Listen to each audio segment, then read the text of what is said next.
work that you all do, and that I get to share the work that we do. So yeah, thanks for having me. So many of you, like myself, may not have known that January hosts the International Mentoring Day. Mentoring at its core shows young people that there's someone who cares about them and that person's willing to help guide them in dealing with the day-to-day challenges that they encounter. It also reaffirms to young people that they matter to us. Research confirms that quality mentoring relationships have a powerful positive effect on the young people we're working with. It can help them with things like increasing high school graduation rates, having healthier relationships and lifestyle choices, helps with higher college enrollment rates and higher educational aspirations. It enhances self-esteem and self-confidence. It helps them build stronger relationships with their parents, their teachers, and their peers. It improves interpersonal skills, and then it decreases the likelihood of initiating drug and alcohol use. Yet despite these benefits, 1 in 3 young people will grow up without this critical asset. Young adults with a mentor are 55% less likely than their peers to skip a day of school and 130% more likely to hold a leadership position. So TJ, your role that you serve in at Life Launch is as the program director. Oh, you are the program director of the Life Launch program at Stand in the Gap Ministries, correct? Yeah, well, I'm the director of programs for Stand in the Gap as a whole. So I oversee Life Launch as well. So yeah. Okay, perfect. So in this role, you've mentored hundreds of at-risk youth. You have compassion. It helps you to be very relational with the young people that you're working with. Mm-hmm. It allows you to have that servant-minded role that you look at in your faith that helps you to serve in that capacity as well. You've created training curriculums for the Life Launch volunteers. In your previous positions at John Brown University, you've worked with the Boys and Girls Club in Salem Springs, Arkansas. So you have a wide array of experience in working with young people and especially in mentoring young people. So having heard this, what do you think is the importance of mentoring for young people?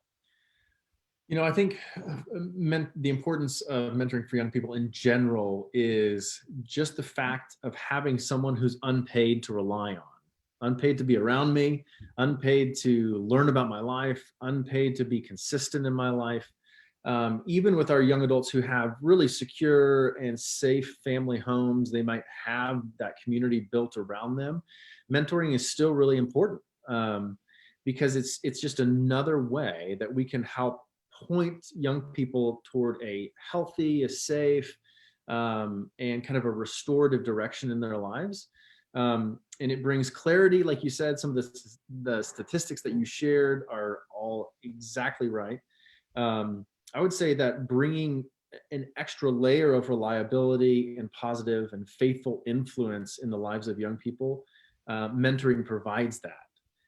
We're all going somewhere in life. We're all going towards some goal that we have. Sometimes those goals are bad. Sometimes those goals are good. And mentors can help come around young people and reorient them toward, fulfilling, safe, and kind of restorative goals in life. Like, and help point them in a direction that is beautiful. So I think overall, in a really broad sense, that's why and how mentors can be so influential in the lives of young people. I also really like that you hit on the unpaid piece of it, because at least for myself, and I know that many people joining the call today in their role as DHS workers, we're paid to be in those young people's lives, in the roles and in the capacities that we're in. And it doesn't necessarily lend to the same relational piece of it as when they know you're just showing up every day because your heart's in it, you want to be there. It really does, I can tell, make a difference to those young people when they can tell that, hey, you're here truly because you want to be. For sure. Yeah, people like you all who are DHS workers are so crucial in your role, right? And so you have such a great influence and positive power in the lives of the young people that you serve. But there's also other roles that need to be filled. And so often with our young adults, whether they have a very safe and fulfilling life communally, or they don't have anyone, very few have safe, unpaid adults in their life, and so yeah, for sure. That's a phrase that we say all the time at Stand the Gap to help people understand how many people are in your life and are paid to be around you. Most of the mentors that I'm recruiting will say, well, no one's paid to be around me. Well, and I would tell them it's the opposite for so many of our young adults, especially our young adults in DHS custody, is that all they know are people who are paid, as important as those folks are, but they have a big gap, so to speak, with that type of relationship of an unpaid person. So 100%. So tell us a little bit about the Life Launch program. So Life Launch exists to walk alongside young adults from hard places in a relational and restorative manner. Our model is a team mentor model. So we never do one-on-one mentoring in the Life Launch program here at Stand in the Gap, because most of the individuals that we serve, unfortunately, were hurt by one person where nobody else was. We really value a well-researched, trauma-informed approach at Life Launch, and that's how we've built our whole philosophy of mentorship in that program. And so we get teams of 2 to 4 mentors per young adult to walk alongside that young adult 3 to 8 hours a month is kind of the window we want our teams meeting face-to-face and spending time in the community, going on walks, playing games, whatever it might be that they're connecting on. For 12 months is the duration of the mentorship. Life Launch exists to help adults cultivate safe relational connections with young people. And so our hope is that an organic relationship begins to flourish at 3, 4, 5, 6, 8, 12 months that lasts for a lifetime. And so as we've seen, as we've grown and gotten better at our roles, we see more and more young people having 2 or 3 or 4 adults in their lives for years after they age out of DHS custody, or they may not be in DHS, but they're a community young adult. I can talk about what we call community young adults later on. And so the whole point is to help equip adults to walk alongside young adults in a way that's restorative, that's patient, that's non-judgmental, that's kind, that's consistent, all of those words, right? Because what we've seen, unfortunately, as we've done our research and we've walked alongside so many other teams in our past, is that it's very difficult sometimes for adults to know how to have restorative, safe, long-lasting connections with young people. And so we're trying to fill the gap of information and tools to equip them with and support by our program managers to walk with them every step of the way in the mentorship so that we can cultivate safe connections for young people. What's one of the key things you tell people to be mindful of when they are talking about those safe, restorative relationships with adults? From an adult perspective, what's something that we should be aware of when we're navigating those appropriate relationships with the young people? Man, that's a great question. And I could go real deep or I could go real surfacey, but I think one of the things that we try to teach at Stand in the Gap for adults to be aware of is how can we ask ourselves what modes or philosophies of connection and of care do I operate on? What I mean by that is, has my culture taught me how to care for young people and how to view young people? And if so, is that a beautiful philosophy of connecting, or does it marginalize that young person? Does it look down on that young person? And so what we try to do in Life Launch is to help adults see, do you have a beautiful story of restoration, connection with young people? Or have you kind of pulled in a cultural model of how young people are supposed to be treated and who young people are? I'll give you an example. So the difference between, I think we would all raise our hands and say, we've heard in our culture that respect is earned, right? So at Life Launch, we teach respect is not earned, it's demanded. So respect is not earned on a scale of obedience or a scale of being a good person or a bad person. It's demanded in our creational equity. So we are human beings and we are intrinsically owed dignity and value. And so what we try to do is help mentors see that they're not entering into a relationship with a young person and helping that person earn their respect, but they are actually owed respect equally. A 17-year-old and a 65-year-old businessman, when they first meet, nobody gets more respect than the other. And so our culture generally teaches differently. The 65-year-old should get more respect because he's old and things like that. And so there's two different words that we use in our culture for respect. One is respect as authority and respect as dignity. And unfortunately, we mix those up. And so sometimes we get situations that say, adults will say, if you don't respect me as your authority, I will not respect you as a human being.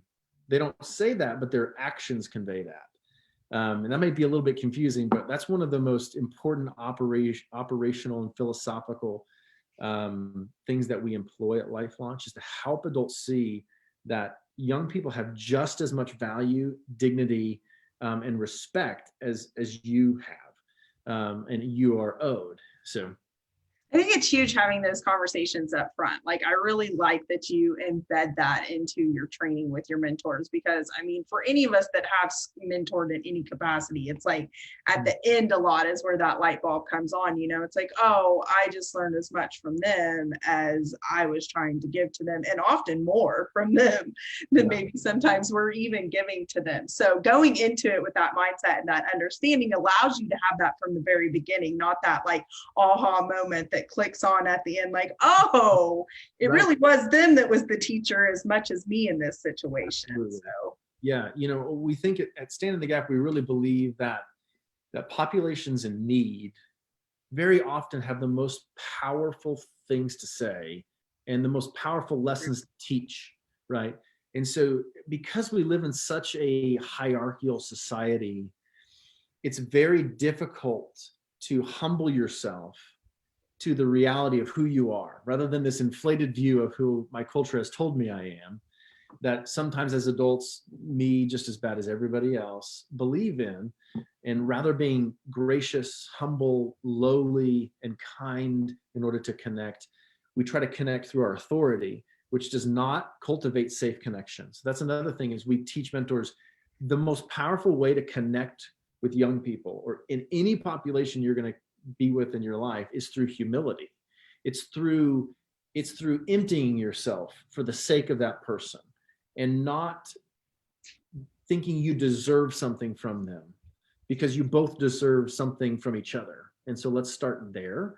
So we've had to think very philosophically in Life Launch in order to battle against some of these cultural presuppositions that earlier on in Life Launch were derailing mentorships left and right. When we're just thinking, what's going on here? Why isn't this working? We realize that, and I don't want to, you know, hammer on adults in our society, but we realized that the problem didn't lie with young people. The problem very often landed on the shoulders of us as adults, who we've been cultivated in our culture to think in ways that are antithetical to safe connection. And so we've had to try to dismantle those. And so we've seen a lot. Even just listening to you, I'm like, I can apply some of that to my parenting as well. Sure, we all can, right? And we're all in that same boat. And I've been doing this for 5 years and I still screw it up. And another thing is being able to walk alongside adult and young adult with grace and patience.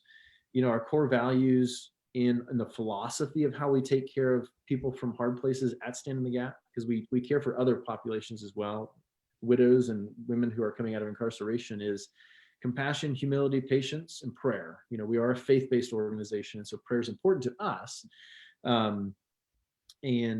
So compassion, humility, and patience are those three that, man, we connect. We have to see people in compassion. If we don't, we're already dead in the water. The best way to connect is through humility, not through authority. And the best way to walk with anyone who's in need and anyone in your life is in patience, is being patient.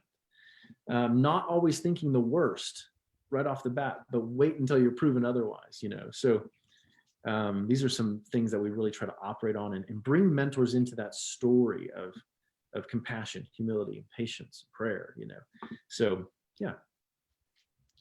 So having said that, how do you determine what young people need in terms of mentorship and leadership? I mean, most of it has just come through all of our anecdotal experience over the years.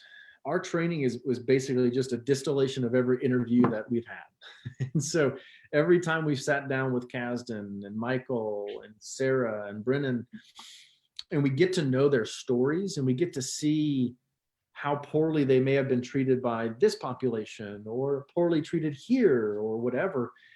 We've tried to pay a lot of close attention to help us learn as an organization what young adults need, what the disparities are in their life relationally, philosophically, what the disparities are in connection, and try to answer those questions by not only developing a philosophical foundation, but really practical tools that you can say out of your mouth, you can have in your hands when you're talking. How do I actually, interact with this young adult in this scenario? That's what we've tried to compile. And so we've kind of determined, what our young adults' needs are because of where they come from. So our original population were young adults in DHS custody who are getting close to aging out. So we're serving them faithfully for a couple of years. And then we started to see there's a secondary population that actually is much bigger than that population, which we call community young adults, who, have the same parent incarceration rates, same possible homeless rates, trauma, abuse rates as young people in DHS, but they've just never been put in the system. Yeah. And these young adults reside in our schools, and so we play schools to find those young adults. And so we kind of, that's our population, is what we call foster young adults and community young adults. And those are the ones we try to serve because they have similar needs and disparities in their life. And so what we've seen really to understand what they need in mentorship and leadership training is we've seen the biggest thing is just a disparity of relationship. And so that's what we are here to provide: unpaid, safe relational connection. So the best way I can think of it years ago was, our young adults in our society, we want to do things, we want to check a box, and we want to get people stuff. And that stuff is so important, right? In the hierarchy of needs, we've got to have our basic needs met. We've got to have, shoes and socks and a heater and, a bed to sleep in. Those are very, very important. But very often we forget that we need relationships. Because it's easy to give things. And so I had this thought in my mind of our young adults who are aging out of foster care, who are, walking through life without any safe relational connections. They're face down in the sand. And very often we come up behind them and we set, $8,000 on their back or $100,000 on their back and say, dude, you got it. You can do it. Because we have so many ways for them to attain the things that they need in life, which is beautiful. But what we need is people to grab that young adult up and say, let's, I'm not going to let you go. Let's walk forward now. You've got the stuff, you're face down in the sand. You need somebody to relationally resuscitate you and help give you safety and something to orient your life around that's not harmful. And so we've tried to meet that reality. We think that if we don't meet that safe, unpaid relational connection, everything else falls apart. Because you can have the best, car provided for Yes, I Can, which is super important, the best computer, the best apartment, and then everybody says, good, you got it. But if you got no one to call when life goes bad, you're not going to make it. I mean, I had the blessing of growing up in a family where I had parents, and so I still struggle to imagine the horror and the pain, even though I've seen it so many times in the eyes of my young people, what that would really viscerally feel like. So we're here to meet that, so Stand in the Gap's Life Launch program really fits where your primary care ends. So if you're graduating school or you're aging out of foster care, Stand in the Gap can get a Life Launch program can get a team of unpaid people around them when they go out into life by themselves, so that they don't face plant so hard relationally. They've got people to rely on. They have, the foundation that you as DHS workers have diligently tried to place before them to keep them safe when they land out in the world. But we can help provide that relational reality that can accentuate all the hard work that you guys have put in. So right. It is. So many of the programs are box checkers, and we 100% agree. Like, we love what we are able to do through our program, but we know alone it's not going to get them there, because we are. I mean, it's a helpline, and you have to have someone that you can call when those oh crap moments come up, you know, and oftentimes you're not getting a direct line to us. Many of our programs operate exactly like that through no fault of our own. Right. But I did hear you say, and in the tools and things that you're using, and is one of those the Hope Survey? Are you guys also using the Hope Survey through Dr. Chan? And how are you using that? Like, how do you see that, that curriculum, or how do you see that play out with the young people that you're working with? Yeah, so we had we've been running it for about 4 or 5 years now. We had a couple of years of running that survey, and sent in our first batch to them. Got those numbers back in 2018, I believe, and they were outstanding numbers. So we increased hope in high rates across almost 80% of our young people. So hope increased by much higher rates than we would have even thought. So what we do is when we take a young adult through an interview, their initial interview, that's part of their paperwork. So oh my goodness, they've helped us, develop those questions that are geared exactly to our context. And so we take those young adults through. We try to do at very least 1 in 12 months. But we also have been trying to do 1, 6, and 12 months to give a little bit more information of, change and flow over that time, to give us a little bit more empirical evidence to be able to crunch those numbers better. And so I think after about 25, once we have full 25, we run those batches every time. So we're looking forward to our next batch here, probably next year. COVID kind of killed that. So we might be a year behind, like it killed everything as far as productivity. And so, yeah, that's kind of how we utilize it. It's been a great partnership.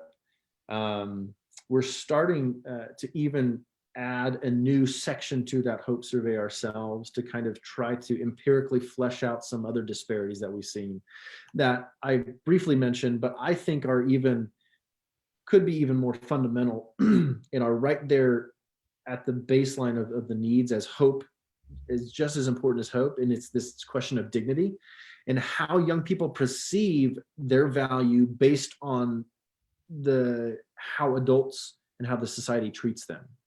So I've done kind of an anecdotal thing. I'm no longer a program manager, but I used to be. And as I interviewed young adults, at the end of the interview, I'd ask them, hey, can I ask you a question? Sure, yeah. And so I would ask them just anecdotally, on a scale of 1 to 10, how respected do you feel by adults in our society?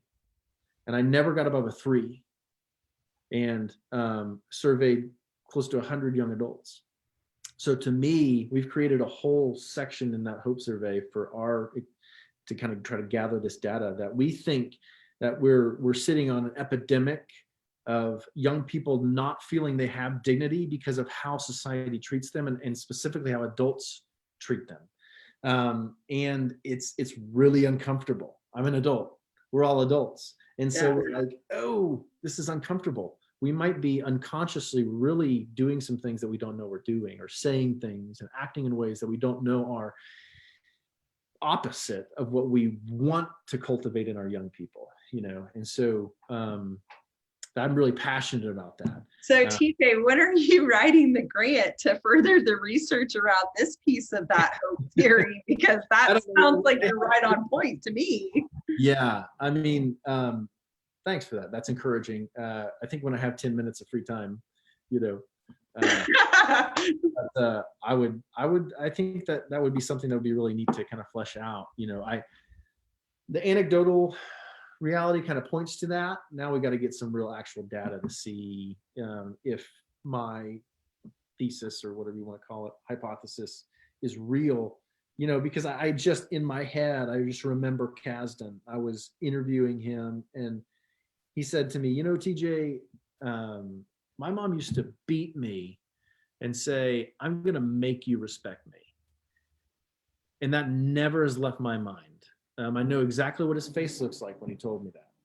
And it was that comment that really opened the floodgates of me being honest about this possibly being a massive, unconscious societal problem. Yeah. That we think respect is earned, and what we do by believing in that philosophy is anyone who is not owed respect is not in power. Whoever's owed respect is in power. So immediately there's a relational imbalance. You know, our young people are looking up the ladder of society and saying, man, that CEO, or man, grandpa, or man, mom, they get all that respect. And they're thinking, I don't know how I'm going to get there. I don't think I can get there. And if you have a bad caregiver, if caregivers are bad, what they do is they leverage this philosophy in order to stay in power, right? So we've all heard it, well, hopefully not, but maybe in movies. I got the top of my scientific field, but my mom still didn't respect me. And then I went and got the top residency. My dad still didn't respect me. And I was thinking about this a couple of years back, and I was like, well, what's the problem here? There's a philosophical, relational issue with this. And it's that mom and dad in that scenario are bad caregivers because they want to stay in control of their young adult, and they fundamentally believe that they are owed power and respect because of their place, that they use respect as a mechanism of control, and that destroys young people. It absolutely grinds them to dust, and we have no idea we're doing it. And on a more pedestrian example, you might have a kid who's sitting in $1 million house playing on a video game in his room. You know, he likes chess, but dad likes football. Dad works weeks at a time, doesn't really call, doesn't really connect with son. Dad walks up the stairs from a business trip, opens the door, and the first thing he says is, son, why are there clothes all over your floor? What's the first thing the son does? He freaks out. He might be cussing at his dad or throwing something against the wall, and then we ground the son. Yep. Right? Yep. That is from Kasdan's story of my mom hitting me until I respected her, to the more pedestrian story that's not so violent, but still just as damaging, right? Doesn't matter how wealthy you are or how poor you are. This cultural reality exists, and it permeates through our. Oh yeah, in pretty much every realm, we're asking them to step out and operate as an adult, and that dynamic exists. You know, I mean, it exists in our school systems, it exists in employment, it exists in all of the systems that we're asking them to navigate through as well. So yes, I would be very interested to see that. Let's shift gears a little bit and talk about your mentors and how you recruit your mentors and form your teams. Yeah. So tell us a little bit about what that looks like. Yeah.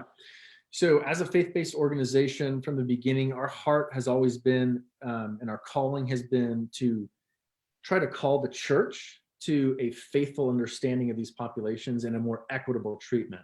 And what that means is that we really solely pull our mentors from the Christian community. And so any of our mentees are going to be matched with people who identify as being Christian. And so we recruit from the Christian community as a whole, and we pull them in and we train them, we background check them. So we do nationwide background check, not just regional. We have an extensive application process, interest inventory process, and then we walk through a matching process that we have all outlined in our technology that we use to help facilitate some sort of connection before that team meets, in terms of, you know, does Allie want to be a nurse? Well, maybe we can find nurses.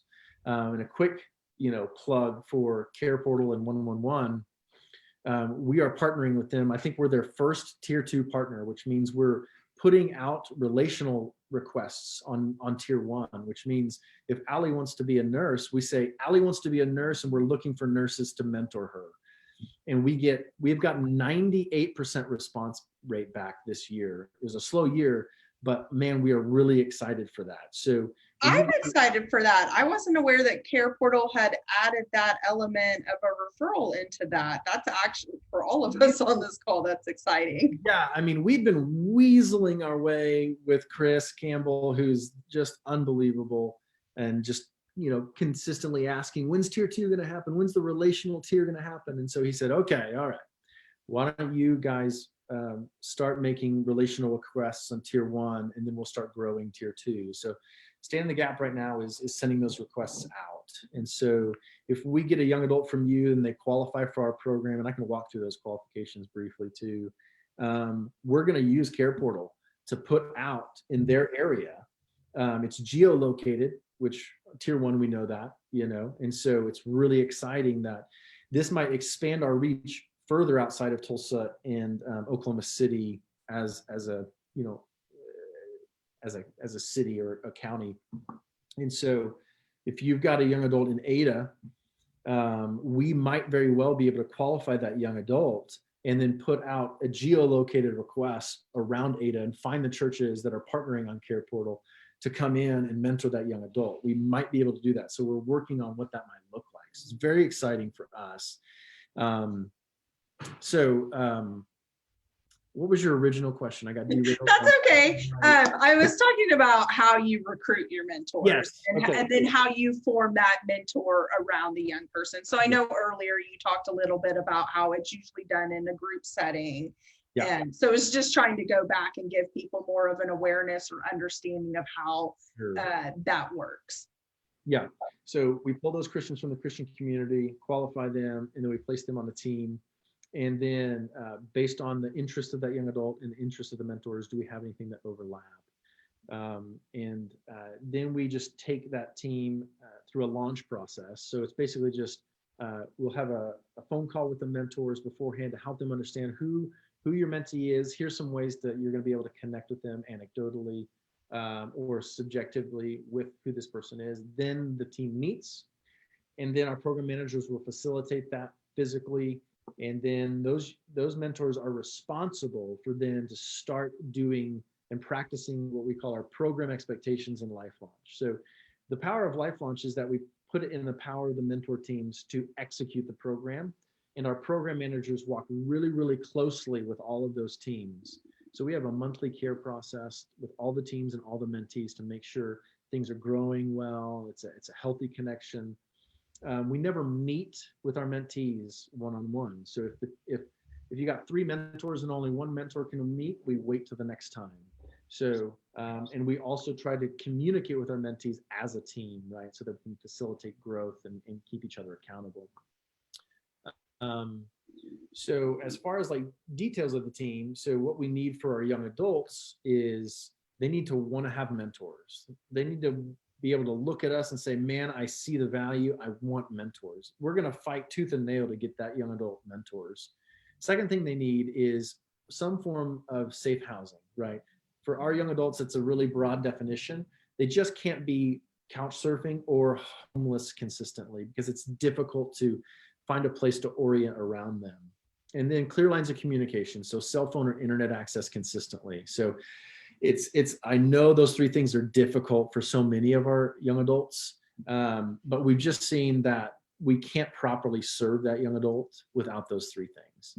And so if you as a worker know, man, my young adult checks those boxes really well, then the next thing would be to reach out to either Alicia in Tulsa or Hayden in Oklahoma City, send them a referral or get a referral from them, fill it out, and then they'll take the interview process from there.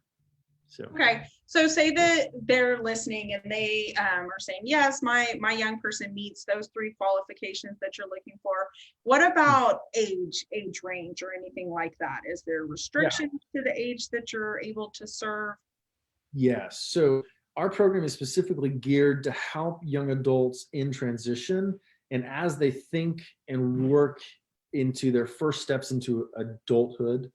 And so 16 to 24 is the age range that we serve. So if you've got a 15-year-old who's really mature and is saying, I want mentors, we can really think about that. If you got a 25, 26, 27-year-old and they want mentors, we're not going to fuss about it. We're going to try to fight to get them a team. And so that's our age range. And So yeah, that's the age range that we serve. And yeah.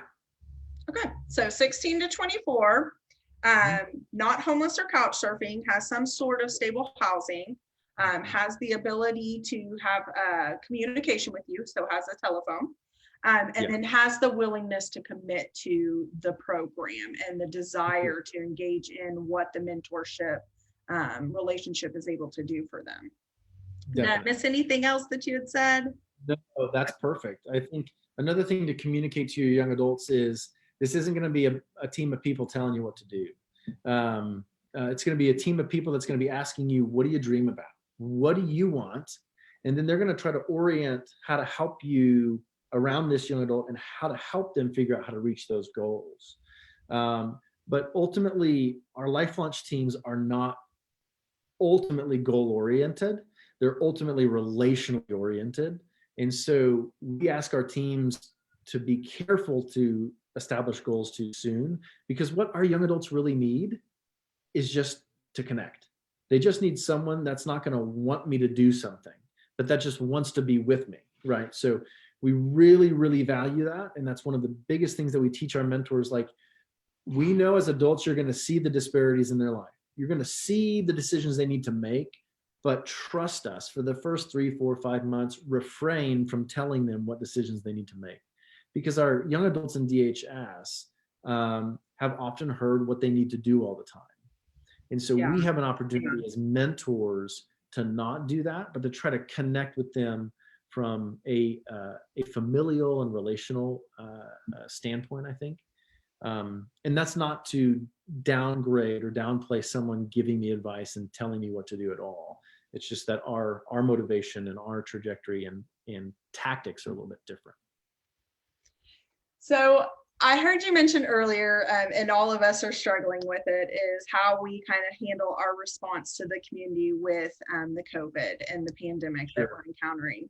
Have you all found this to be a hindrance to how you do it, or have you found it to be even more crucial because of that relational piece that they're missing out on so many places because of all of the restrictions happening? Yeah, it has been difficult for us this year to find and qualify young adults well. Excuse me, because we have what we call youth acquisition partners all over Tulsa and all over Oklahoma City. Our program managers foster those relationships in order to get referrals. You all are one of those. So what we consistently got from our youth acquisition partners who have physical locations where young adults come, maybe they're residents there, maybe they're youth services where they have to drop in shelter. Their young adults disappeared. They had no idea where they went. So many facilities were like, we were serving 200 young people a month, and now we serve 7. And we know them all. We know where they used to camp out if they're homeless, and we go there and they're gone. And so it's really disconcerting for so many of our partners. And then the trickle down effect for that is that we don't have any connection to those young adults, because we rely on those partners to kind of look at their young people and say, you're ready for life launch. I'm going to send a referral to Alicia or Hayden. So it hit us pretty hard. And so we, about 3 months into the pandemic, we said, okay, let's rearrange some of our work and work internally. And then as the first wave kind of decreased, we said, we've got to recommit to finding those young adults. And so we just hit the streets and we tried, and we got a couple of teams matched, and it was great, but it's been tough. It's been a killer for some of our school partners, like Phoenix Rising in North Tulsa is an alternative school, and they tried to go virtual, and it's just, Phoenix Rising is the safe place for their young adults, and it's devastating for their young adults not to have it. I'm sure we've all experienced that. And so we're fighting as best we can to qualify young adults. So if you know where a young adult is and they qualify, we would love to talk to them. Hopefully they will qualify. And sometimes we have to say no, because if there's other things in the life of that young adult that are creating, maybe large amounts of scarcity, we all know scarcity draws your attention. And so if you've got a lot of disparity and scarcity in your life and don't have just a little bit of stability, it's hard to get those mentors to get traction with that young person. And so we'd have our whole interview process to help us determine that. And we don't very often deny young people. We'll normally either qualify them or defer them. And so if you have a young adult who's like, I want mentors, but I don't have a cell phone and I couch surf, we'll be like, great, I'll interview you. And if you get these two things down, we're good to go. And our program managers will check in every couple of weeks with either you as a worker or that young adult directly if they're over age. So. Yeah, I know you guys work really closely with us if that is the case, to say, hey, here's the things, and try to work between the two agencies. I really quickly want to turn it over as we get closer to ending our time together to see if there is anyone who's joining us either on Facebook or in our Zoom audience that has some questions that you would like to ask of TJ. This would be a time where you can type those into the chat. Or you can unmute your mic and feel free to ask. He's very helpful in his understanding and awareness of the young people and the populations that we're serving, and is very helpful in his role as a mentor and serving with Stand in the Gap Ministries. So is there anyone who would like to ask a question? You know, before that, I mean, I would like to say just one more thing, if that's okay, real quick. Absolutely, yeah. No one's popping up, so. Yeah, great. So one thing that I think it's really important for our partners to know this is that we understand being a faith-based ministry can freak people out a little bit. It can be a little apprehensive and be like, what's your motives? And are you going to try to convert my kid? Are you going to try to convert me? And we know that, especially in Oklahoma, we've seen a lot of big hurts that the church has caused in a lot of people's lives. And I want whoever's listening, and I want whoever watches this to know that here at Stand in the Gap, what we really value is to gain your trust and help you understand that our goal as mentoring is not to proselytize. Our goal is to help our young adults be safe and successful in the future. So it just so happens that those mentors are from the church, but as they go through our training, they know a number one goal is not proselytization. The number one goal is safe connection and for my young adult to be safe and successful in the future. That we stick to religiously, and that has allowed us to partner with a wide range of individuals. So this allows us to faithfully serve the LGBTQ community without ostracizing or having conversations that can make those individuals feel judged or separate or less than. And so we really value that. And so just so that you know, if you're apprehensive and you're like, oh, another faith-based organization, I'm not going to send my kid there. If you have more questions, email me, call me, call our program managers, because we want you to know that it's our priority. That's not our priority. If your young adult wants to go to church and wants to learn about faith practices, we're open to that. That's great. But our goal is to let that young adult set that pace 100%. So I really appreciate you clarifying that. I do think that does exist within our organizations and with the young people as a whole, that there can be some of those fears or reluctance because of past traumas, possibly. So I really appreciate you addressing that. Yeah.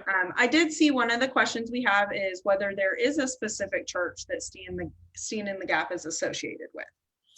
We have a lot of church partners. For years, we tried to partner with the church specifically, and it's difficult, right? Church life moves about 5 times slower than normal life. And so I worked in the church for years, so I know what so you can say that. So, I know what that's like. Things move slower there. And so over the years, we have had some church partners say, hey, we want to take this to the next level. We want to partner well with you. One of those churches is Life Church. They funded us over $85,000 last year. They provide a good amount of our mentors. We've even offered our training to them. We've trained their staff on our philosophical concepts of safe and ethical treatment of young people. So Life Church is one. And some of the smaller churches around town, like Mercy View is a smaller church, but they have been so faithful. Per capita, they probably have given us the most mentors. And there's about 125 people that go there. And we have a variety of other churches that have partners with us as well. But those are kind of the first two that kind of come to mind. So how does someone connect with you if they do want to be a mentor? Yeah, so 2020 gave us a lot of time to get all of our assimilation and training automated. So all you have to do is go to standinthegap.org. And if you want to go through our training, it's available for you. You sign into that. And from there, it'll take you all the way through our qualification process where you'll get connected to a program manager for your area. So we have program manager in Oklahoma City and Tulsa. And you just got to go to our website and walk through that assimilation. You can also find their information if you don't want to go through training yet, but you just want to ask some questions. Those program managers, Alicia Keithley here in Tulsa and Hayden Coffey in Oklahoma City, their contact information is there. So if you're interested in Life Launch, navigate to the website, standthegap.org, and you can reach out to them or just start walking through the qualification process. Okay. And if you're a worker and you have a young adult that you would like to refer, I can put in the chat or something, Alicia and Hayden's contact. First thing to do is connect to those program managers and say, hey, I've got a young adult that's interested that might qualify. And they'll say, wonderful. They'll send you a referral. You'll fill that out. And then they'll take it from there for the interview process. So all you got to do is fill out our referral form, and then they'll connect with you as a worker and say, hey, next time you meet, can I jump on the phone with you and just introduce myself and find a time to interview your young adult? Okay. Yeah. If you want, you can put it in the chat, or they can also, if anyone didn't feel like they got that information, you can also reach out to us and we'd be happy to connect you as well. So I'm not seeing any other questions coming through. So last shout out for anyone who may have had a question that we did not address in our OKSA Connects today.